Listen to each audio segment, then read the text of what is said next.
All right, we're live. How many of you are dealing with some unanswered questions in your life? And how many of you are currently facing some kind of pain in your life? And how many of you are looking for peace in your life? My name is Mark Brajak, and welcome to the show, everybody. Today, we're going to talk about something called intuitive healing. It's a type of natural healing that not only deals with physical pain, but with mental, emotional, and even spiritual pain. Before we move forward and introduce our guest for today, I want everyone to acknowledge why they're here. May it be for a loved one, for yourself, or maybe this kind of topic is beneficial to your profession. Whatever it is, thank you for being here today. And by the time this call is over, you will learn from a professional what intuitive hands-on healing is. You will understand why people experience pain, and you will be exposed to some incredible stories that will inspire you to get rid of your pain for good. I went to a live seminar in Orlando back in December 2014 where I met our guest for today. And last week, I got back in touch with him because since the day I met him, I just had such a great feeling about this guy. I've been meaning to reach out to him for a while, and I'm so glad I did. He has some really fascinating and even inspiring stories to share with us, so be sure to stay here for the whole thing. He's here to educate and inform of some possible alternatives to help you to overcome your pain. I'm here today with none other than Gary Harris. He's an intuitive, hands-on healer from New York, and he continues his practice in the Dominican Republic. How you doing, Gary? Great, Mark. How are you? Great to be Um, here today. it's wonderful to have you here. I'm doing fantastic. I'm excited, and like I said in the introduction there, I was excited to get your story out there to people because I believe that you have something that's important to say. You have a message, and when we talked last week, you mentioned that you had a gift as well. So, Gary, let's just cut to the chase here. I want to know, what is your story and how did you get started? Okay, well, thank you, Mark. Yeah, as a child, I always knew what my purpose was. I used to lie awake at night and want to just ponder the universe, what life is all about. Why am I here? Who would my parents be if my mother was different, my father was different, what would my life be like? And one night I asked the question, what am I here for? Why am I here? And I heard a voice very clearly say, "You're here to help people." And I was around 10 years old. And ever since that moment, I just knew that's what my purpose was here on this earth. And I just knew that I would be able to help people. But in what capacity, I don't know. But I knew that that's what my purpose was. And I could always see things. I always knew who my future classmates would be, who my future teachers would be, fifth grade, fourth grade, what have you, sixth grade, going on. I was able to see things. And as I got older, uh, when I got to college, I didn't know, I started to not be able to see where my life was headed. I couldn't see my future. And I knew I did not want to work a 9 to 5 job. I didn't want to be a businessman. I wanted to go into television. I wanted to use my hands to help people. And I knew that I still wanted to help people, but I didn't know how. And after I graduated, my uncle had asked me to become a Boy Scout leader. And I told him, no, I don't want to do that. I have other things. I'm part of a fraternity, and we do community service, so I don't have time to join the Boy Scouts. And he kept asking me and asking me and asking me. So finally, after about a year, I finally relinquished and said, okay, maybe this is my way of helping. And so I said, yes, I'll lead the troop. And so back in 1988, in the troop in Harlem, at our church in Harlem, I became scoutmaster of 6 boys. We started out with 6 boys, took them on a cross-country trip to Yellowstone, and that was great. I just knew that this was what my purpose was, but I still didn't have that feeling I had when I heard that voice say, "I'm here to help people." And so years went on and stayed with the troop, and eventually it dissolved. But I guess during that transition, I was listening to a radio station, and I heard this guy talking about health and healing. And I was on my way to work, Oh, by the way, I ended up working in a corporate job, working a 9 to 5, being a businessman, carrying a briefcase, something that I didn't want to do, but I ended up doing it. So on my way to work one day, I was listening to this guy on the radio talk about health and healing, and got to work, I was like, oh, that's very interesting. Parked the car, got back in the car, tried to find the station, couldn't find it again. So it was about a year or two later, I turned the radio back on, and lo and behold, I was flipping through stations, and here's this guy talking about health and healing again. And his name was Gary Null. And he would have different doctors who were teaching holistic medicine or practicing holistic medicine, Qigong masters, people, different healers, people from the gamut of natural healing and health and nutrition. And I would just listen to his radio station every day and just glean information. And then would share with my friends. And then also do reading, do research on what I've learned, and also share that. And some of what I learned, I practiced, I would apply or share with people in my Kung Fu class. I studied Kung Fu for 14 years. And I would share the things that I learned. For example, one guy got hurt, and I would put my hand on him, just tell him to breathe a certain way, and the pain would go away. And there's one story I did not share with you when we talked last week. While I was studying Kung Fu, one afternoon, this guy came into our class, and he wanted to practice with us, the students, and he's learning the same style but from a different teacher. And this guy was about maybe 6'5", 6'4", 6'5", and built, burly guy. And he asked my teacher if he could work out with us. And my teacher, he said no, because he didn't want that liability. Because when he had first come to Hong Kong, he got challenged. He went to visit another school, and he was challenged by the instructor, and he put 3 students on him. And 3 of the students he sent to the hospital. So he didn't want that. He didn't want that liability. He didn't want either the guy to get hurt or any of us to get hurt. So he told him no. So the guy said, "Okay, well, thank you." And he started to walk out. But then before he left, before he exited the door, my teacher called him back and says, "No, come back, come back." He says, "Hey, go work out with Gary." So we're there. We're doing a thing called chi sao, sticky hands.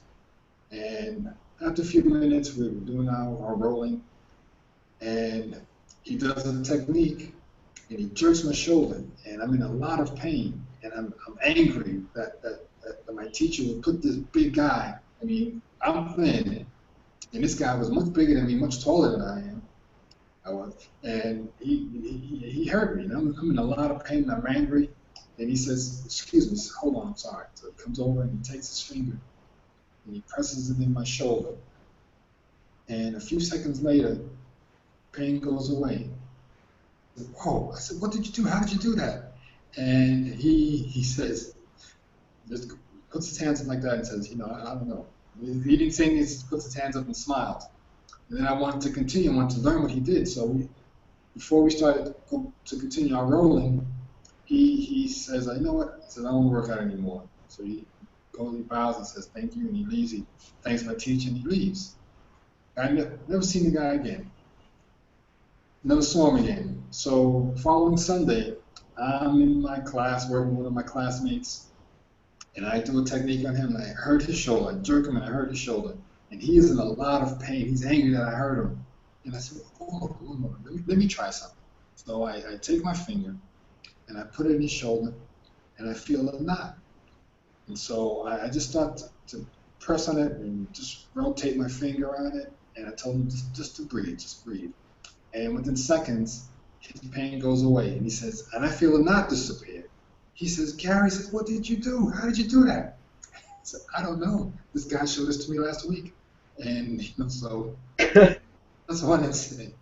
And so I didn't think anything of it. Just figured, okay, well, I got skills, no big deal, whatever. And So as so later, I continued to learn more about healing and do my research and have you and to share.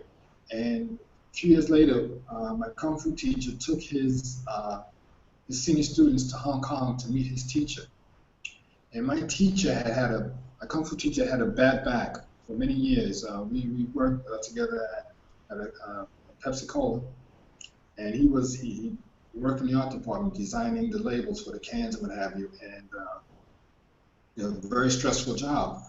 And at the time, he had to lean over a drafting table. They didn't have CAD at the time, computerized CAD, and so just a lot of pain. So we got to Hong Kong, and we were visiting department stores and what have you, and he's trying out different electronic gadgets to maybe help his back. Because I mean, he's in a lot of pain this whole trip, and nothing was working.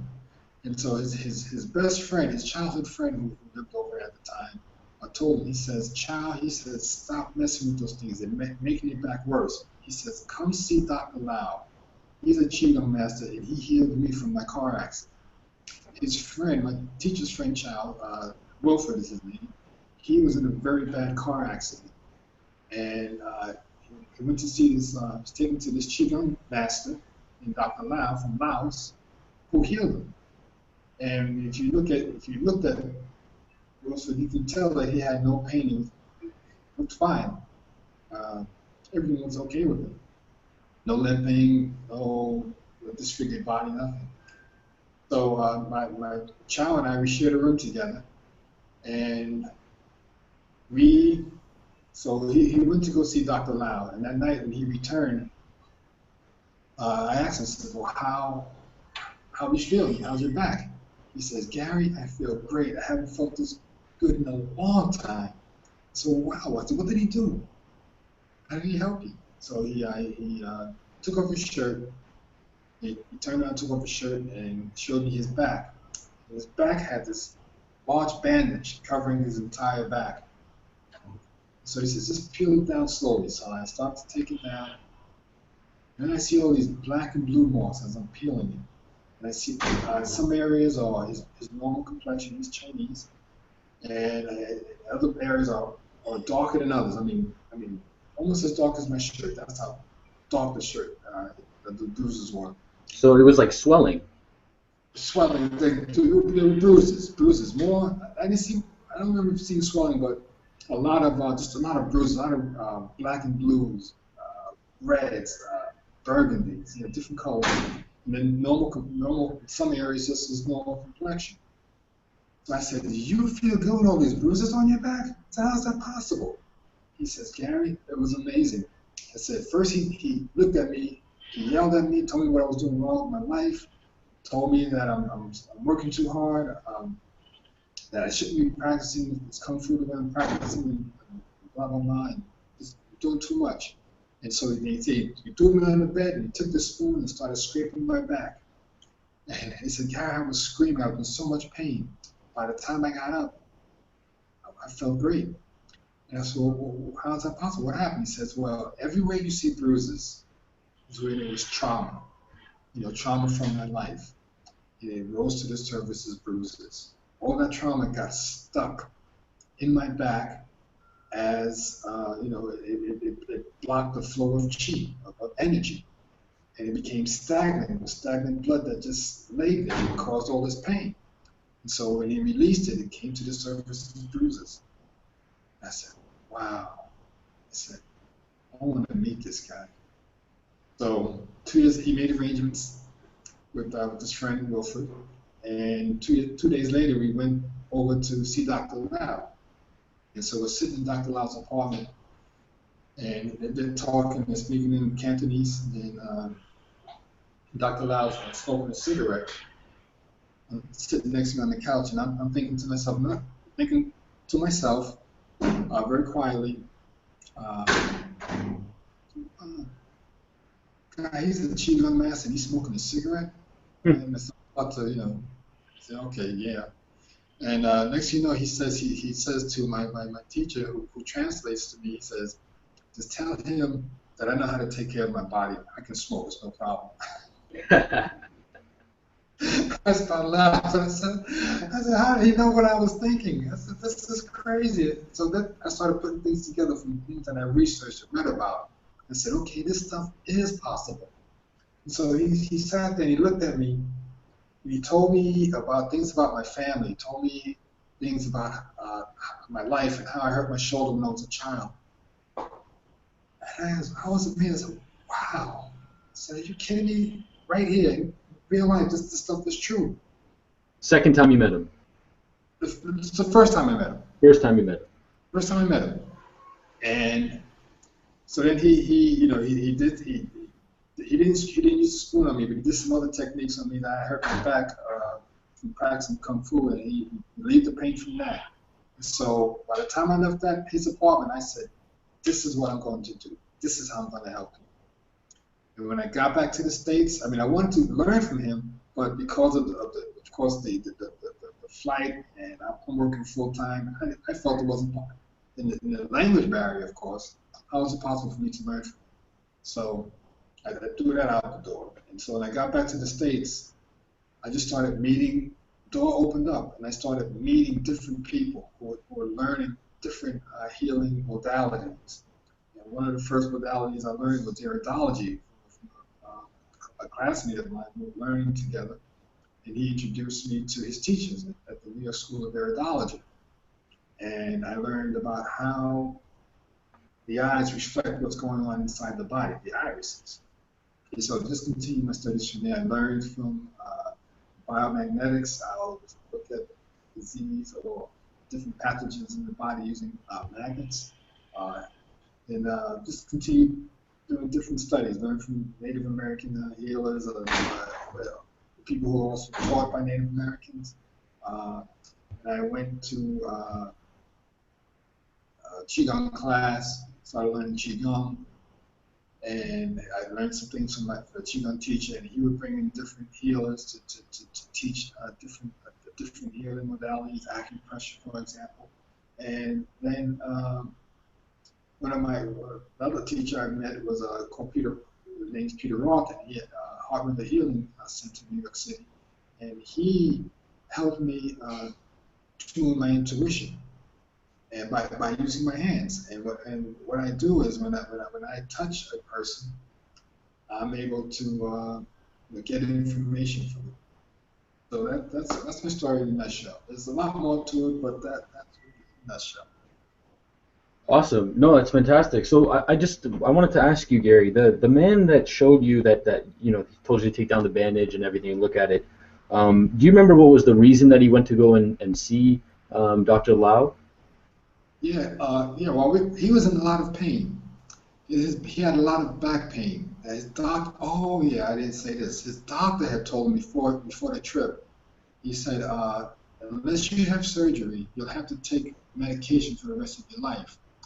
And when your liver starts to fail, come back and see me. Wow. So he told me, he said, no surgery, no medication. So he Hmm. was in a lot of pain. We were in Japan.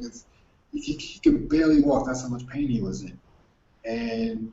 But after his friend introduced him to Dr. Lau, he was gone. But that's the reason why he went to see Dr. Lau, because he had a lot of back pain. He had suffered from back pain for many years. And he thought was the stress from or the position of leaning over that drafting table. It turns out there was other things going on in his life that contributed to those blockages. That So, pain. so the way I understand the story about this guy who went to go see Dr. Lau, um, the guy that inspired you to go see Dr. Lau, he had started out with physical pain, and then Dr. Lau was able to link it to spiritual pain, or He's spiritual, emotional. He didn't go into it, but he told me that there was trauma. fair enough. There was trauma, emotional trauma that was stored. Okay. So, what exactly is intuitive or hands-on healing, and how are you able to help people with it? Okay, my version of it is that intuitive healing is as I place my hands on different parts of the body, I'm able to receive information about what's causing that pain. So it could be, or it may be a relationship issue, financial issues, or maybe an issue with the teacher, an issue, love relationship or something like that. It all depends. Different things come to me. And what I'm able to do is, you know, put my hands on those areas of pain or discomfort and then relieve them. And I'm just a vessel. I'm just a vessel because the healing doesn't come from me. It comes from God, it comes from the universe. And it also comes from that person's willingness to get rid of that pain. Okay, so you're able to like link with your higher self and then Yes, heal someone. yes. Interesting. So what would you say is the main reason that people experience any kind of pain or sickness, whether it be mental, emotional, spiritual, or physical? Well, that's a very broad question, and there's no one clear answer. Well, there are many answers, but for one thing, it can have to do a lot with our DNA from our ancestors. The things that they experienced in the past that we've taken on. That's one of the ways. Uh, thoughts, the thoughts and the emotions, and how these thoughts and emotions manifest themselves in the body, in the cellular memory, uh, experiences from different experiences or traumatic experiences uh, that have taken place in the child, that may have taken place in the childhood or the relationship or a fight, conflict, whatever. These things get stored in the body. And when I said broad, I mean there are other things that play into effect as well. Uh, at the time of birth, the positioning of the planets, that has a lot as well. But there's so much that I can't go into. We'd be here all day discussing, so many things that can affect pain. So your job is to help the patient or the client of yours rather to identify the pain and then release it from the body. Yes. Peel back the layers. Peel the layers. Get to the source. Get to the source of that pain. So people might be watching this right now. I know that we do have a viewer that's actually watching this live. They might be watching this wondering if you can actually heal their pain or to help them through it. So based on what I've learned about you and your practice and what we talked about last week, it sounds like you've had to overcome some pretty challenging situations with clients that you've dealt with in the past. What do you say to the skeptical guy who's watching this right now, thinking that there's no way that Gary can heal me? Well, I never promise anything that I can heal you. You come to me, and I'll put my hands on you, or near you, or I'll sense what's going on with you. The person may come to me with shoulder pain. So I hurt my shoulder because I hit you on the back of the chair, or I hit it against the wall, or something like that. And as I'm talking to the person, I'll get information. Intuitively, I'll get information about what's really causing that pain. So let's say the person has low self-esteem and is feeling bad, is constantly beating himself up and, woe is me, or I'm not good enough. And I'll ask them a question. Well, tell me you know, depending on if I sense that the person can handle the question, I'll guide it in a way so that, or I'll ask them in a way so that it doesn't, cause that person more pain. So okay, so this can be related to self-esteem. So I'll say, for example, so tell me, when it comes to confidence, tell me how is that working in your life? And depending on the answer, then I'll start to delve deep. And then just to get into a spot where they're comfortable, which will help you, to get that pain removed. So I'll even put my hand on the shoulder, or as I talk to them, that pain will disappear. Do you have any cool stories of how you were able to help people relieve their pain? Yes, yes. Well, one particular story, I was working with a woman, and I had on my table, and her complaint was headaches. She had had these terrible headaches for years and could not get rid of them. And uh, she'd gone to the doctors, taken medication, the over counter drugs, what have you, over the counter drugs. Nothing helped her. And so as I worked on her, touched her, started sensing, I started to see things. I saw a man get hit in the head with a machete. And so I asked her about that. I said, do you know someone who got hit in the head with a machete? And and the tears just started flowing, just started rolling down her face. And she said, yes, it was my brother.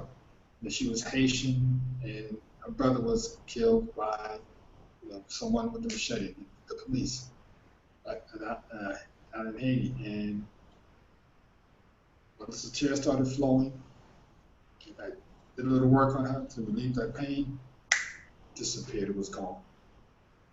Wow, that's incredible. That's crazy. I mean, to be in a situation where you're dealing with someone on such an emotional level. I mean, it sounds like you not only cured physical pain there, or not cured, but you helped them get through physical pain, but also, I mean, emotional, even mental, but like it was just like all of them at the same time, pretty much. Right. Yeah, and that's one thing about that a lot of us don't realize, but it's easy for us to recognize that a lot of the things we experience, things that we see, and when we put a belief to it, we put a story to it, can manifest itself as pain. So, for example, someone who's sitting at a desk, trying to meet a deadline, uh, and the boss comes in, well, do this instead of that. No, do this. And another, like a secretary, for example, another boss comes in. Well, no, I need you to work on this because I need it by 12 o'clock. It's 11:30 now. I need it by 12. So this person dealing with so many issues, trying to, get the job done. And all of a sudden, she starts to feel that tenseness in the shoulder. The shoulders tense up, and she starts to feel that pain in the shoulders. And that's how it manifests. She creates a story. This work is too hard. These people are putting, they're working me too hard, and I don't know who to report to, but I shouldn't be doing this. Whatever the story is, it gets manifested in the cell, in the cellular memory. And think about the people who've experienced, war. To see that I hate to say it, but see that their family members, murdered, slaughtered. That gets stored in the memory. That gets stored, and that gets passed down. Those, it may be many. It may go back, eons. The pain that we suffer from. So what I've also learned about you, Gary, is that you're not just able to help people with pain, but also with business decisions as well. So, do you want to tell me a little bit more about that? Yeah, yeah. People like to know if they're making the right decisions about business or relationships or anything, and they just want. Some people need confirmation. Some people can just fly off and make a decision and things work out successfully. It's fine. But one particular person I work with who's into real estate told me about a deal that he was unsure of, and if he should get involved with it. He said it sounds pretty lucrative. It sounds like a good idea. The money will turn over quickly. We get our return on investment fairly quickly too. And he was working with a partner, and he said, "Should I get involved with this deal?" And I told him, I said, "No, you stay away from that deal because you lose out. Your partner, yeah, he can go in, but you stay away from that deal."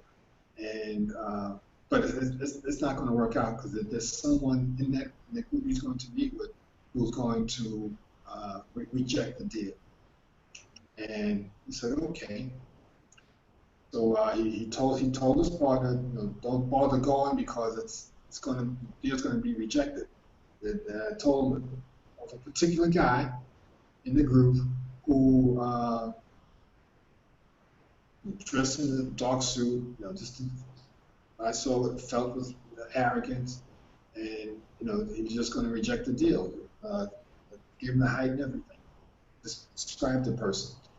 Uh, so he told his partner, said, "No, I'm going, because the deal, it's a go, it's a go. All I have to do is go there and sign the papers." His partner went to Indianapolis. About to, thought he was meeting with the people, and this particular guy said, "No, I don't want to do the deal." He called my friend back. My friend called me and told me, "Gary, you're right. The deal didn't go through. The guy you told rejected the deal." And his partner said, "Well, how did you know this, Steve?" He said, he didn't want to tell it to the lie. I have a spiritual guide, Some guy told me not to do it.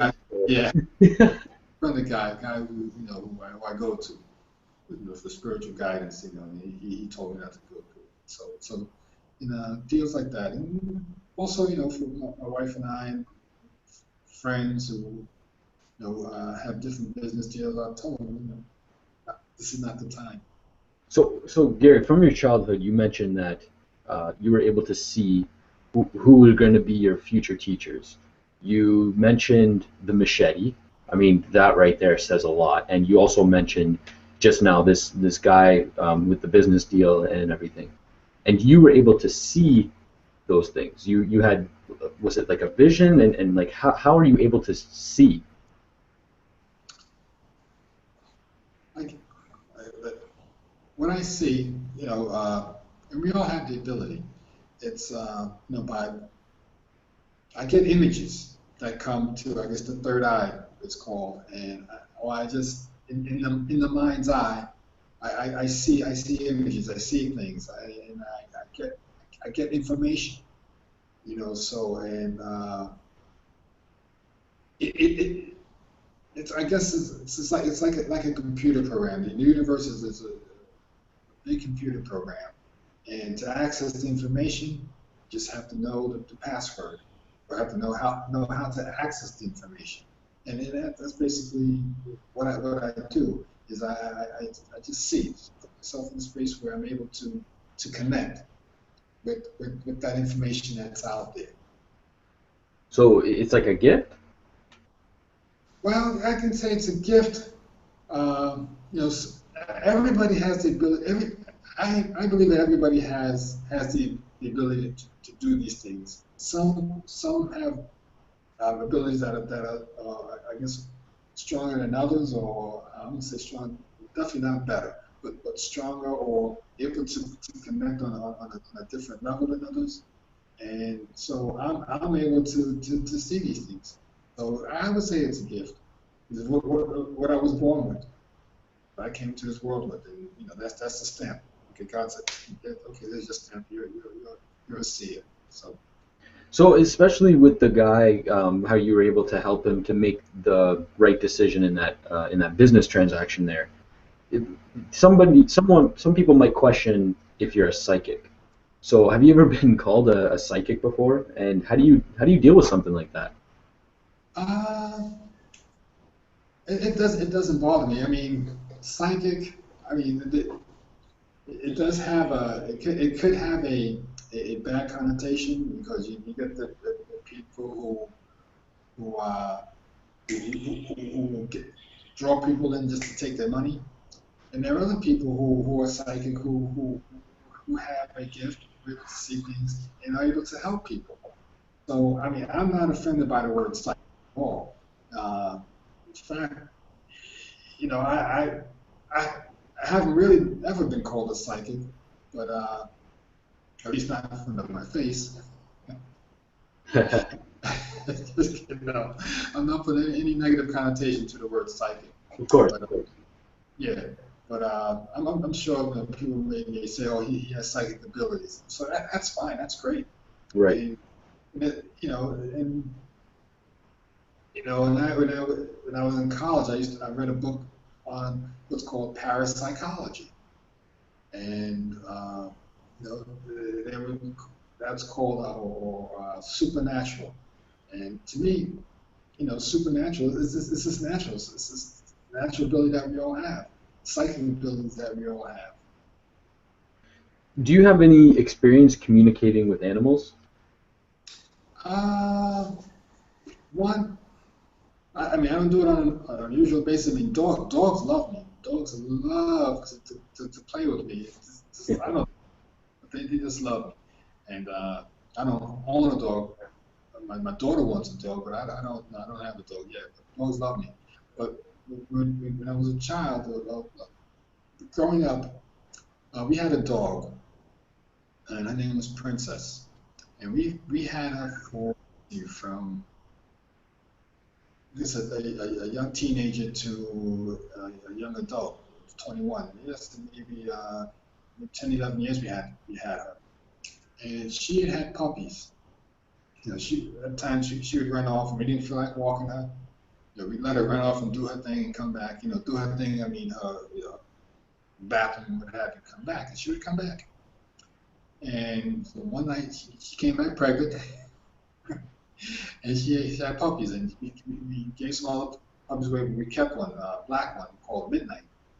And every so often, her boyfriend would come around, to take Princess out, and I would chase the dog away. Dog, when you got my dog pregnant, and chase her away, chase the dog away. And so one night, uh, we had a big snowstorm in New York, and we lived on a hill, and it was the hill was icy. The snow had turned to ice later that evening, so I had to walk Princess. So we're walking down the hill, and I have her and Midnight's with us. Midnight's off the leash, but I have Princess on the leash. And so as we go walking down the hill, she starts to pull me, and I didn't want to slip, I didn't want to fall, so I said stop. So I take the leash off and I let her run. Next thing you know, she got to the bottom of the hill. Here comes her boyfriend, and I said, oh no. So I try to get out of here, no, stay around. So the three of them start to run off, and I said, Princess, come back, come here, Princess, come here. Come back. So I start to run after them, the best I could on that slippery surface. And so at one point she stopped, and then she turned around, and I stopped.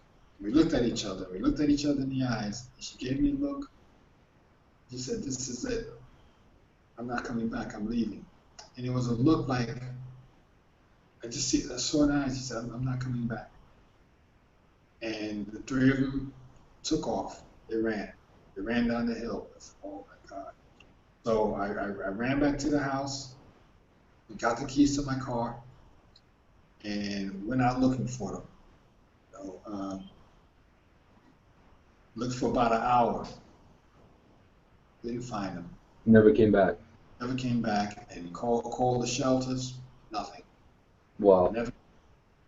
So I just want people to understand this, because I have a dog of my own. He's turning 14 this year, and just imagine, like, I believe you said that she was 10 years old when she ran away.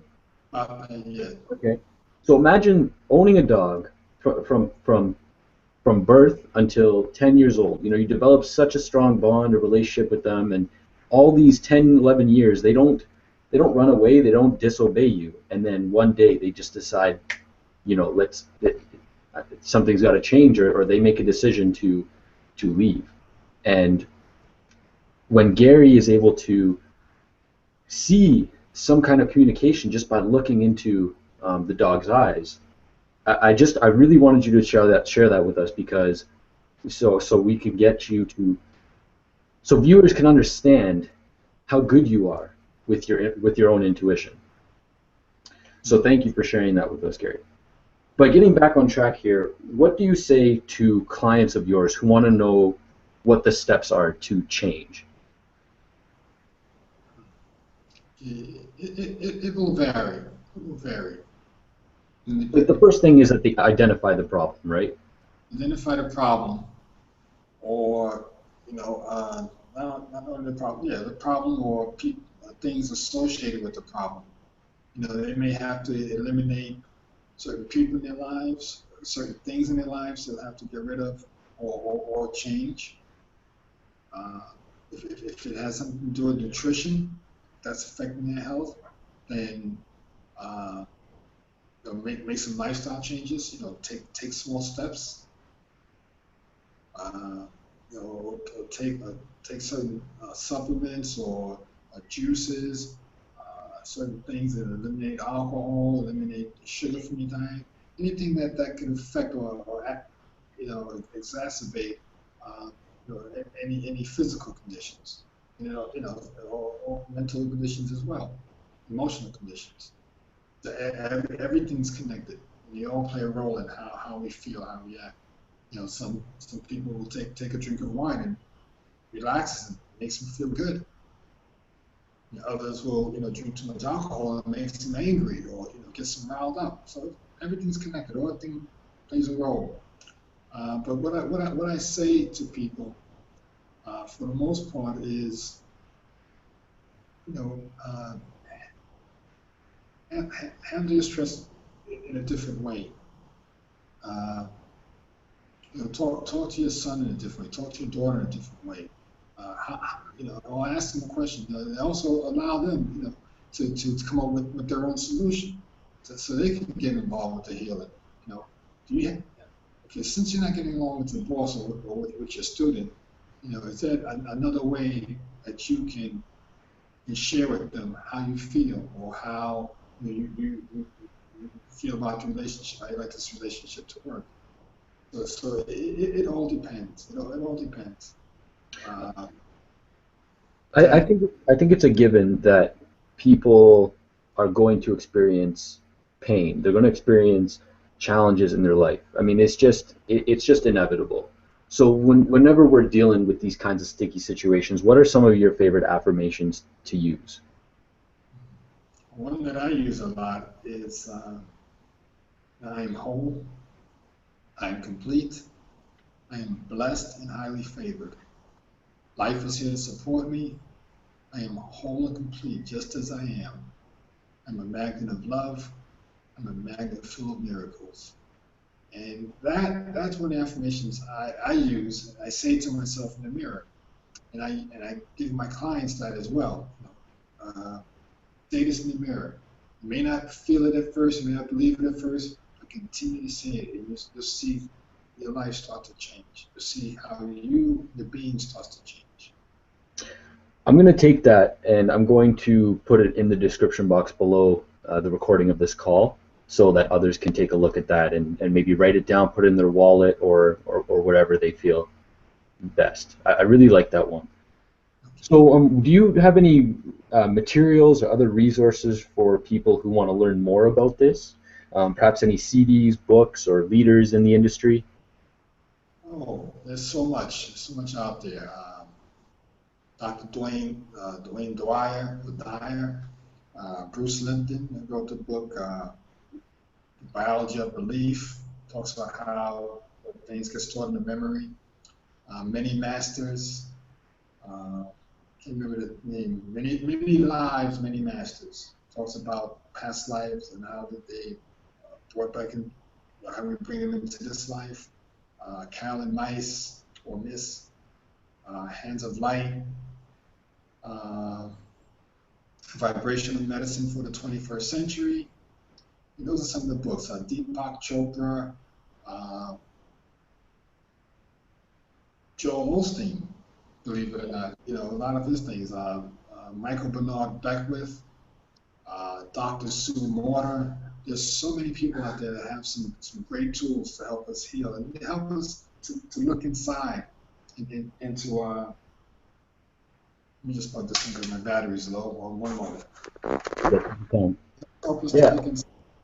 I wanted to share with you on that note. I really like Joel Osteen. Um, if my if my webcam here was working properly, I'd be able to show you here. I'm just having some webcam problems right now.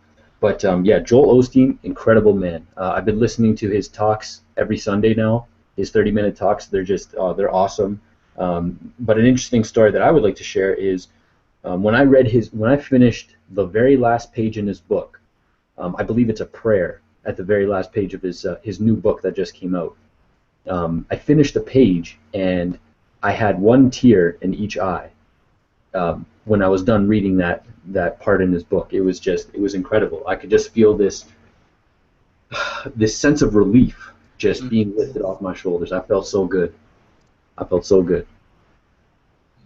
So that's great, Gary. You know, I'm gonna and I would guess that people can get in touch with you if they would like to get some more materials or information, which I'm going to get you an opportunity to share your how people can get in touch with you in just a minute. But why do you think that people should listen to you if they're having some kind of pain, or why do you endorse yourself? Let's put it like that. Well, you know, people don't know. People know that they're in pain. People know that they have pain, but they don't know the source of their pain or where this pain comes from. They don't know. They just know that they're in pain or they're suffering. So what I do, how I help people, is I'm able to get to the root of that pain in a very, you know, gentle, peaceful way, put them in a space where they are comfortable, where they are centered, where they're peaceful, able to release that pain, you know, without, you know, not being, you know, too invasive. You know,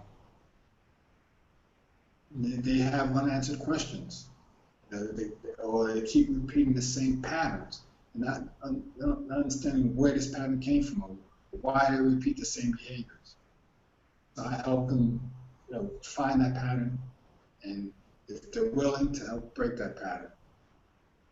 I think the main thing that you said there was that you're able to help them to identify the root cause of that pain, and that's something that that I would trust in a healer is if they're able to help me identify and take control of the root of my pain, then I'm going to trust you that much more. So I love that. I really appreciate you, Gary. How can people get in touch with you? Okay, yeah, they can contact me via Facebook at Gary Harris Healing.